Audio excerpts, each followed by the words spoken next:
नमस्कार जय जगन्नाथ पूनम किचन को वेलकम। मु आज गोटे टेस्टी पोड़पिठा क्षीर पोड़पिठा देखा जाऊँगी। बहुत कम समय हम आपण कौन करेंगे, अरुआ चाउल को राति बतुरे ताको भल भाव धोई बाटीदेवे पानी करिकी 5 ରୁ 6 घंटा बतुरा हम पानी करी बाटीदेवे। आउ खदड़िया रही पूरा पालिश गोटे जगह ने से घी टे काजू नवा आप अन्य ड्राई फ्रुट्स चाहिए भी नहीं पारे। क्षीर नहीं ताको भल भाव फुटेबा 5 ରୁ 6टा गुजराती नहीं कुटिकी से पकेबा। तापर स्वाद अनुसार आपड़ चीनी पके आपड़ जी मिठा खाते से अनुसार से चीनी पकेबे।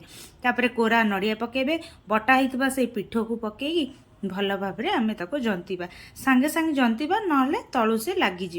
तापर ताकू गोटे प्लेट रे काढ़ीदबा ताको ठंडा करदबा। से ठंडा हो गला परे आ गोटे कड़ई नबा से घी नहीं आप कुकर मध्यम भी नहीं पारे। घी नहीं से जंतणी को गोल करके साइज करदबा। तापर ताको घोड़े 15 मिनट में सिम रे बसईदबा। तापर पुणी ताको खोलिकी पुणी ओल्टेदेबा। ओल्टेकी पुणी 5 ରୁ 10 मिनट पुणी सिम रे ताको बसईदबा। बस रेडी आमर पोड़ पिठा। ताको ठंडा करिकी तापर आपण काटिबे। आपनको रेसिपीटा केमिति लागला मते निश्चय कमेंट बॉक्स में जनइबे। थैंक यू जय जगन्नाथ।